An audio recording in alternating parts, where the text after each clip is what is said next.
Running a bit late. Y'all know we had a special call meeting and lots of good information and discussion in there, but it took us a little bit long. So at 7:07, we'll call the regular meeting of the board for July to order. We have all the board members here. We appreciate that. The bad news is we don't have any recognition tonight. It's always the high point of the meeting. The worst news is we have nobody to lead the Pledge of Allegiance but me. So, I pledge allegiance to the flag of the United States of America and to the republic for which it stands, one nation, under God, indivisible, with liberty and justice for all.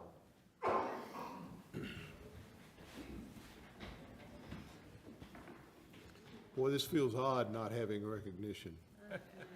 I think it's the first board meeting I've been to, and I don't know how long it's okay. Everybody's got something better to do in July, right? We have quarterly investment point report, the employee handbook and the student handbook as information items. Any board member have any question about those? And if not, we're going to move on to the presentation discussion items. First of which, monthly finance report. Wesley. Good evening, members of the board. Our June 30th month-end financial report, a little shorter than normal. This month we don't have any enrollment reports. Those will be included again in the September board meeting when we have data available for the beginning of the 2023-24 school year. Our tax collections, we're at over 100% of what was budgeted. We've collected 99.5% of our adjusted levy throughout the year. And on the last page, our general fund projection continues to trend in a good direction. We're projecting a deficit of $1.89 million for the year compared to our original adopted budget of $3.6 million deficit. Any questions on the financial report?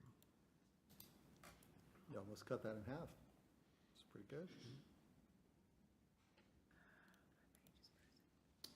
No questions on the finance report. Budget update, Wesley? Yes, sir. So you'll see in your packet proposed budgets for adoption. So these are the three budgets that are required to be formally adopted by the board: the general fund, child nutrition fund, and debt service fund. These are the numbers that will be posted in the newspaper the first week of August in accordance with the requirements to publish notice of the budget and tax rate adoption 10 to 30 days before it's formally adopted at the August 15th board meeting. It is a little tighter timeline this year with the legislative session and the tax rate compression being passed in a special session. So actually we don't have our official MCR Tier 1 maximum compressed rate yet, but we do anticipate to receive that. They're telling us about at least August 5th. So in order to get that posted within 10 days of our August 15th meeting, if you do the math there, that's kind of the deadline. So hopefully we'll get that. There is actually a law that we could post a tax rate or publish a tax rate and budget that's higher than we actually adopt at the August 15th meeting.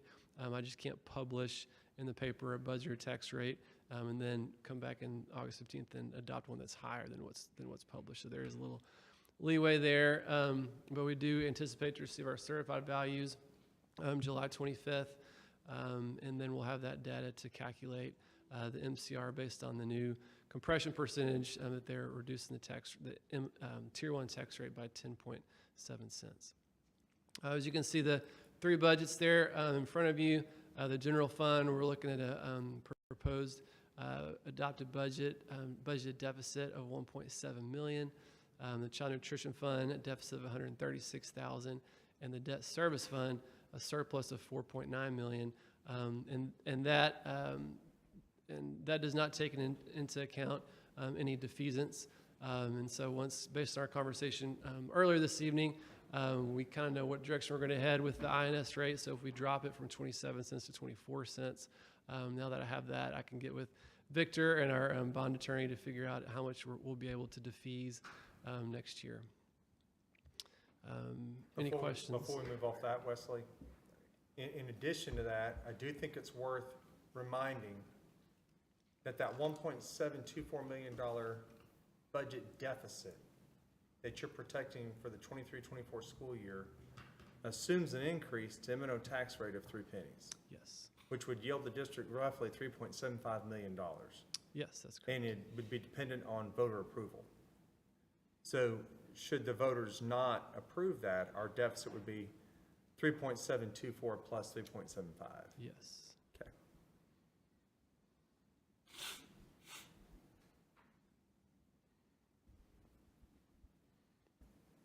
Any questions?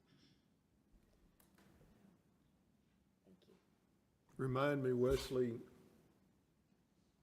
subject to Dr. Allen's comments on what the voter approval does, whether the voters approve that or not, we're going to adopt this budget. That's correct. Regardless, right. So we'll adopt the M&O rate with the 3 extra pennies that will trigger a Vader election, and which will occur in November. But we'll go ahead and adopt the higher rate. Mm-hmm. And under this budget, we're providing for increases in salary and compensation for the staff regardless. Regardless, correct. Okay, thank you. Other questions from the board? All right, thank you, sir. Midway ISD Education Foundation Annual Report, and we'll actually have the acceptance of the grant funding on the consent agenda. Ashley. Good evening. Good evening. Thank you for having me. My first 6 months in this role has been a whirlwind, but it has been a pleasure to be on board, and I am so happy to be a part of Midway ISD. As part of our memorandum of understanding between the district and the Education Foundation, once a year we provide a cost analysis of what the district invests in the Education Foundation and what the Education Foundation invests back into the district. That report can be found in your packets. If you have any questions, please let me know. I do want to thank each of you for your generous support and contributions to the foundation, and to Brad and Jonathan and Dr. Allen for serving on our board. We greatly appreciate you all. I will be going over the annual report from 2022, which is the work of Susie and our board, and I am going to highlight a few things from that report. What you won't find on the screen is some good news. Our endowment has officially reached $3 million. So that's the first time since that endowment's inception. The board and myself walked through a strategic plan in June, and we have decided to put a goal for that endowment to reach $5 million. We're estimating that we could reach that $5 million in 5 years. So now we're working on a strategic plan surrounding reaching that $5 million, and what happens when we reach that $5 million, how will we utilize, what that interest will yield, and so on and so forth. So I look forward to updating you on that next year. One thing to point out with the academic letter awards, we had 214 students meet the criteria for earning, whether it was an academic patch, letter jacket, or blanket, and that's the most that we have ever had. The year prior, we awarded around 27 academic letter jackets, and this past year we awarded 49. That was well over the budget that the board had allotted to award those letter jackets, but we recognized the importance of recognizing that achievement in these students and decided to allocate more money to help fund all 49 of those letter jackets. So while we're on record-breaking stats, 48 first-year teachers is the most first-year teachers Midway ISD has ever seen. Kathleen Minshew shared that with me. I did not know that. This year we're tracking to have about 36, but we offered last year 48 first-year teachers up to $150 in reimbursement costs for purchasing first-time supplies to outfit their classrooms. So they submit those receipts to us, and then we reimburse up to $150. Great story with the Jeannie Holbrook Moss Scholarship from this year. Lauren Phipps was our recipient of that $2,500 scholarship. She had already earned a master in curriculum and instruction, and she was working on a master of educational leadership in hopes of becoming an administrator at Midway ISD. Shortly after we awarded her that scholarship, she was named the assistant principal for Woodway Elementary. So she was really excited. That was an awesome story to share with the Moss family, who so generously allows that scholarship to be possible. Let's see what else. Oh, the grants. We are still receiving an increase in applications for grants, so that's great.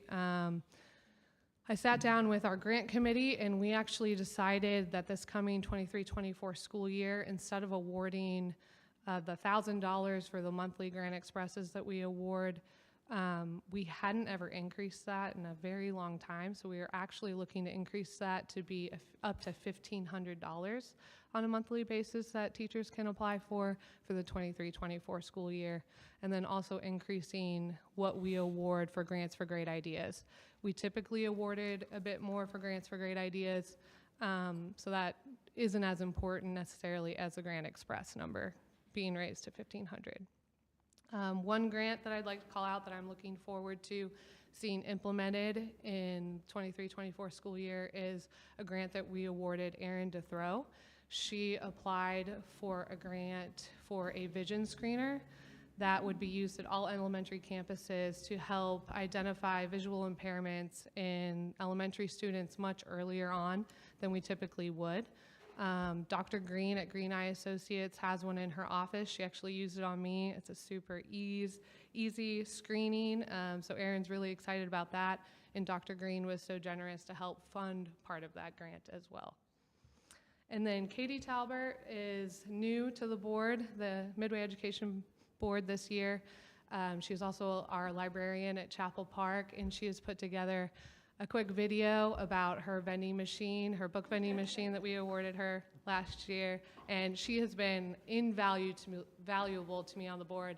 I've known Katie, we actually played basketball together while we were at Midway, and having her perspective as not only a staff member, but also a parent in the community has been wonderful to have her perspective on the board. So here's a short video from her. I'm Katie Talbert, and I'm a librarian at Chapel Park Elementary. And this past fall, I wrote a grant through the Midway Education Foundation for a book vending machine for our campus. The objective of the book vending machine is to provide an additional tool on our campus to promote reading and literacy. Students set individual reading and behavioral goals with their teachers each 6 weeks. If students meet their goal, they have the opportunity to earn a token to come down to get a book out of the book vending machine of their choice. The book vending machine is a great tool to get books into the hands of our students and to get them excited about reading. It provides one more avenue to help bridge the gap between literacy and engagement. I want to thank the Midway Education Foundation for providing this tool and this resource for our campus. It has had such a positive impact, and it will continue to for many years. Thank you, Midway Education Foundation. Oh, there you go. Got it? Yeah, I'm so happy for you. That was amazing.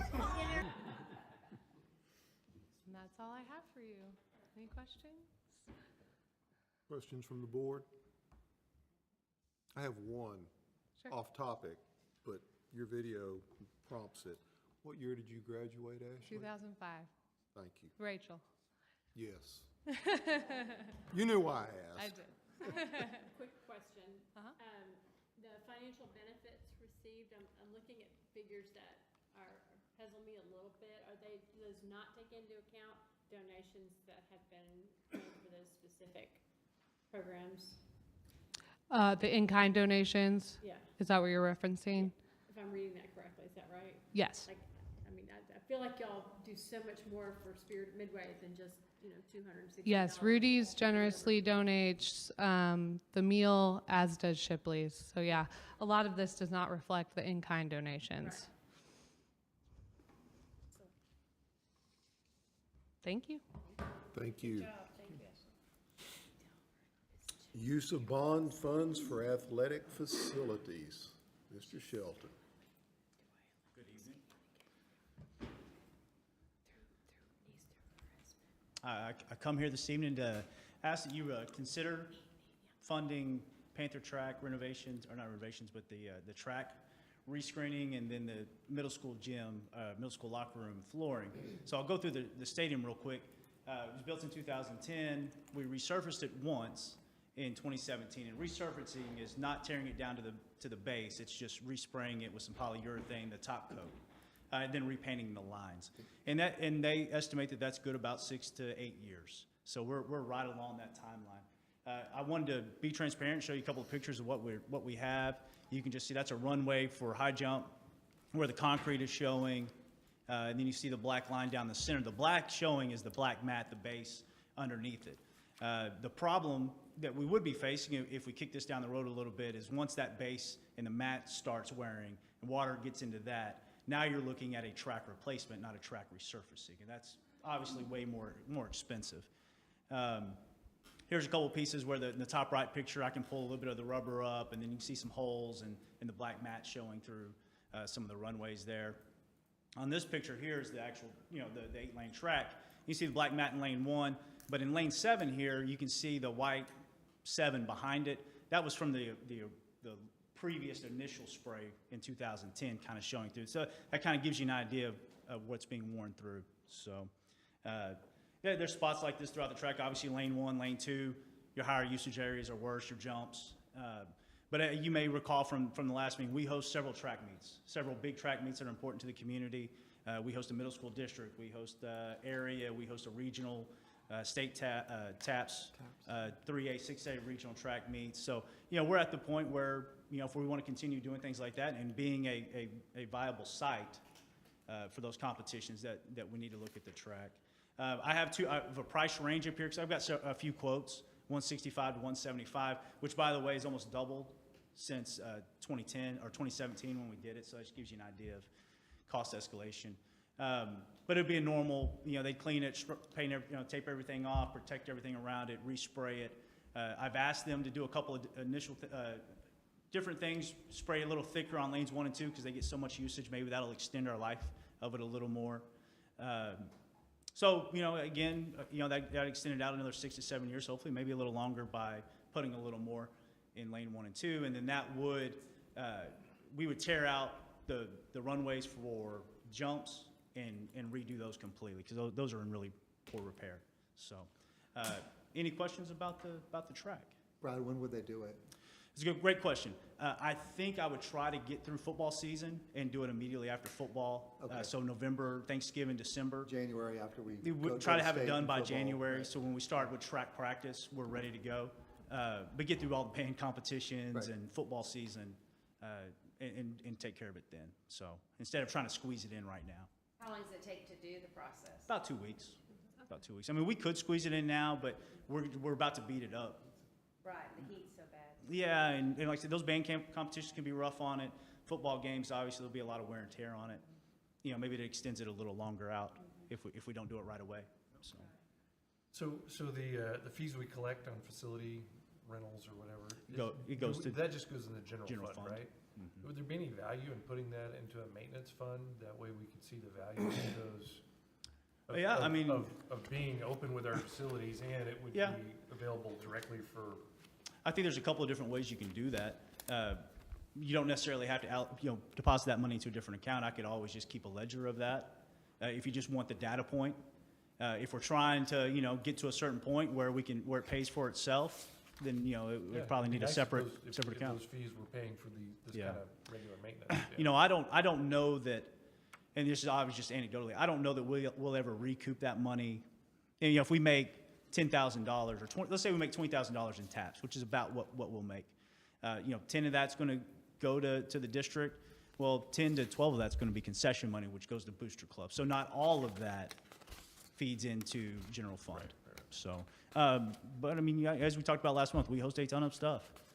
And we're competitive with our pricing because we won events. But you know this better than anybody. I mean, the impact it has on the economy and local economy and Hewitt Drive is the one thing we can't really measure. I got the TAPS numbers. It was just under 10,000 spectators that came on a Friday and Saturday, about 3,000 athletes. So I mean, it's a 2-day event. and it's a 2-day event. Staying So, over, yeah. so I mean, it's a.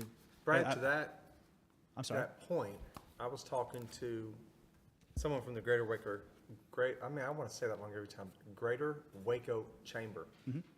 And she said their numbers tell them that for every dollar that a person spends in this area, it has a $90, it ripples up to $90 throughout the community. Yeah. So when we're bringing all these organizations, our job is not necessarily to grow the economy. Right. But in terms of being good stewards, stewards. we will from time to time go to our community and ask for help with things on bond programs and other issues. The traffic that the district draws in with some of these events, especially the out-of-town events, where the money being spent by people who don't necessarily Absolutely. contribute to this property tax base. They're filling up their gas Tax. tank. And when we're bringing in folks from other school districts and other places, and they spend money here, Absolutely.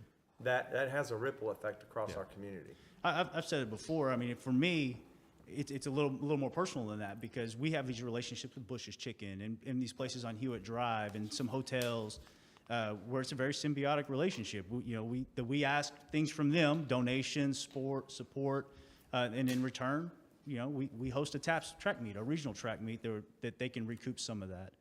I think that's important for us to have that sort of mindset and relationship with the community. So. Brad, what's the track at Rice Field look like? It's not bad. We did that. Obviously that doesn't Obviously, get. River Valley's in great shape because we just built it. But Yeah, and Rice is good too. We resprayed that. I want to say about 9 years ago. It just I'm sorry, about 7 years it ago. doesn't get 8 used years. as heavily, But it does obviously. not. I mean, even middle school is using Panther Stadium. Right. I mean, it's a 4-lane track, so it's used primarily by the public. Yeah, okay. So we'll practice out there, but there's no competitions there. We do use it now. It's a great setup for our track meets, and one of the reasons we do host so many track meets is Rice Field serves as a warm-up track for the athletes before they go and enter an event.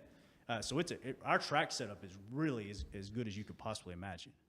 They can go to Rice, warm up, walk across the road, and boom, you check in and off you go. So that's one of the things that's attractive about us. So.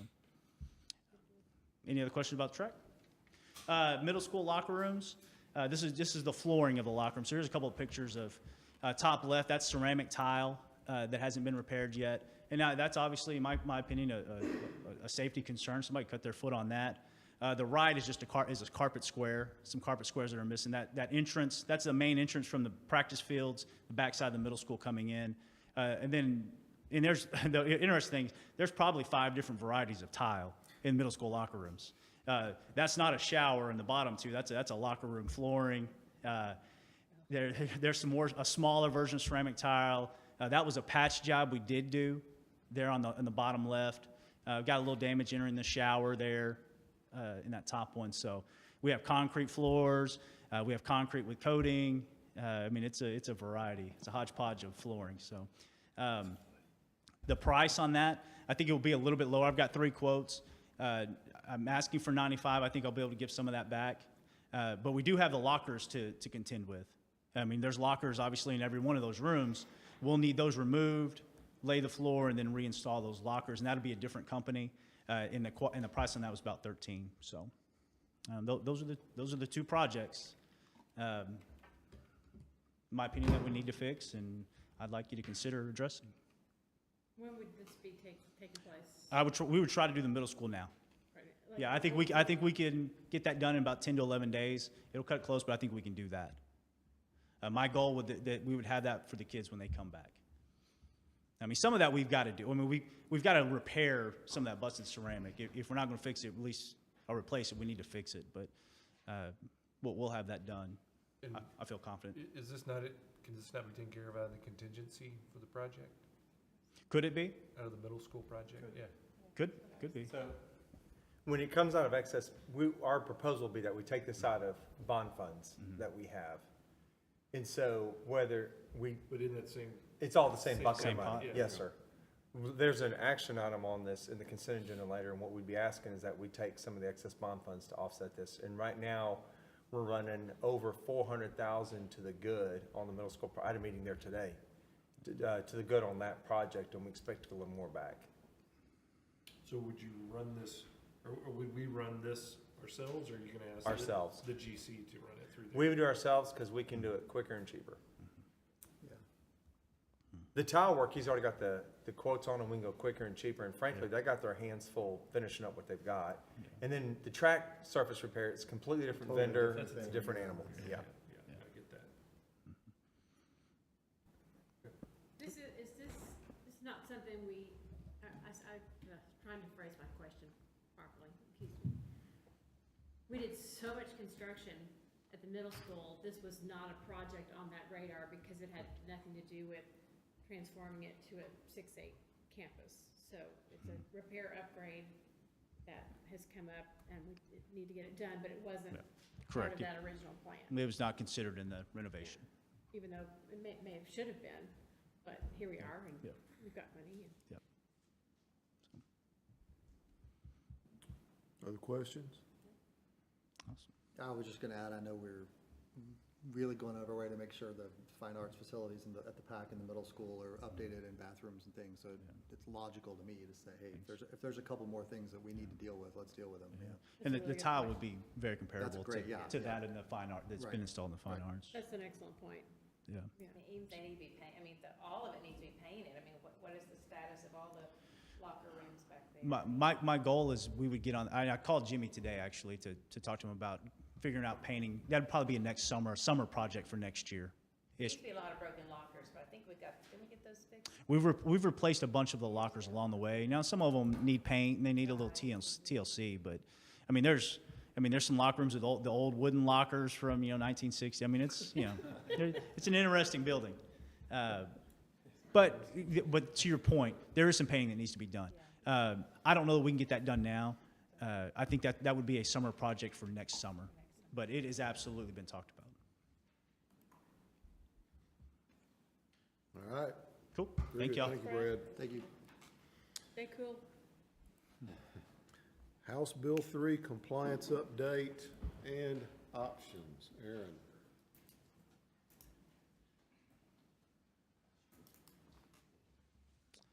Okay, hello. This is a continuation from last month's House Bill 3 update. Just wanted to give a few reminders and hopefully some new information as well. And as you learned from our 5:30 meeting, there's still a lot to be left up to interpretation with House Bill 3. It is a hefty bill. There was a lot in there for the commissioner, specifically TEA. There's also some new requirements for region service centers as well. Some of the things are specific to charter schools and PEMS requirements and stuff like that, but there's also going to be additional mental health training, which I mentioned last time, which we are already on the way of just getting that covered. We know what we need to do, but what I really want to talk about is the compliance piece when it comes to an armed security officer.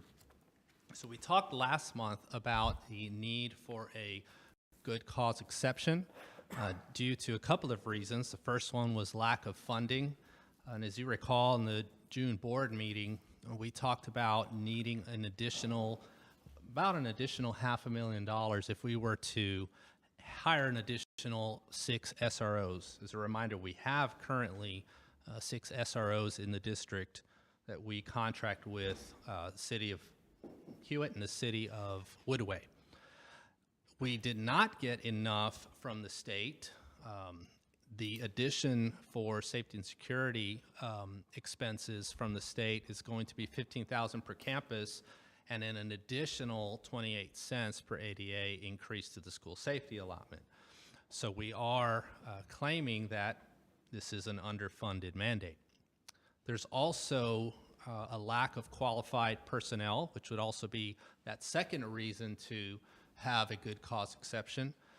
We have met with the City of Midway, Chief of Police there, and the City Manager, as well as City of Hewitt, their City Manager and their Chief of Police. Tomorrow we'll be talking with, and we've had informal conversations with representatives from the City of Waco, but we're meeting with them as well. But all agencies have expressed high concerns with being able to staff not only the vacancies that they have in their own departments, but additional SRO possible vacancies. They're really having a hard time meeting those needs. They have multiple positions that have remained open for months. And so because of those two reasons, we really do need to look at this good cause exception. Now, just as a reminder, we have school resource officers on several of our campuses. We have a couple at the high school, one at each of our middle schools, and then one on, I say the Woodway side, and we, hopefully you guys understand, I mean 4 of our schools, and then on the Hewitt side, the other 4 schools. So we have a resource officer who patrols and floats between those campuses. So one of the things that we will need to take a look at, and we could talk about later a little more in detail, is the policy. So we do have an agreement with our local law enforcement for SRO, so that lives in policy CKEC if we are to only have the SRO option. What we would like to talk about is if we have the good cause exception, we're going to need to develop an alternative standard. And what that means is we can look at either marshals or guardians. So when a district is going to have, such as us, if we would consider, having a mix, SROs and something else, such as guardians, then the policy lives in CKE. And so we're going to have to take a look at that, and that is on the consent agenda, and we can talk about that later and answer questions that you might have. So if we were to adopt a school guardian program, it's going to obviously have a lot more details that we would need to talk through. And so I want to pass that over to our superintendent now. We're prepared to talk about some of those details, but thought it might be appropriate to discuss under the safety and security exception on closed session because of the way it may open up some of what it is that we'd be talking about relative to security. I agree. So we don't usually defer action items to go into closed session, but tonight we're going to wait on the consent agenda and not take it up until we come back from closed session. So at this time, 7:41-ish, we're going to go into closed session on our House Bill 3 matters under 551.076 of the Texas Government Code. Thank y'all.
What do y'all do when we're in closed session that long?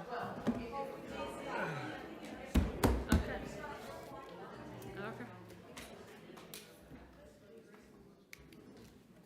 Okay, I have 8:49. The board's been in closed session. We are out of closed session. No action was taken in closed session. We still have the consent agenda. Does any board member wish to remove any item from the consent agenda? I'd like to move item 4C, the CKEC local security personnel. All right, we'll pull that one. Any other items that any board member wishes to remove? If not, I'll entertain a motion to approve the consent agenda except for 4C. So moved. Motion by Mr. Green, second by Mr. Witt. All in favor say aye. Aye. Any opposed? That motion carries unanimously. Ms. Watts, we're not going to take CKEC local up, is what I understood. That is correct. Okay. We're not going to take that one up. That will be left alone. Consideration of personnel, no action to be taken on personnel. The superintendent has hiring authority. Y'all got the report in the board packet, and we've got an addendum too, don't we? Yeah. Yes. Yes, sir. Other than that, superintendent's communications? I will keep it brief because I know it's been a relatively long meeting, but I did want to acknowledge, if you look at your board packet on personnel, in separations, you will see Dr. Stacy Voigt, who has gone to join Baylor University. And I didn't approve that. I wanted to publicly acknowledge her work in the district. She's been here since 2017, 4 years as a principal, 2 years as director of elementary curriculum. Greener pastures, no pun intended, with Baylor and all, but she's been steady at the helm since that time, and I just didn't want to get out without us acknowledging and appreciating your work and service to the district, and glad you're not going far. That makes it a little better. So just wanted to say that. Can we applaud her? You please? Thank you for your service.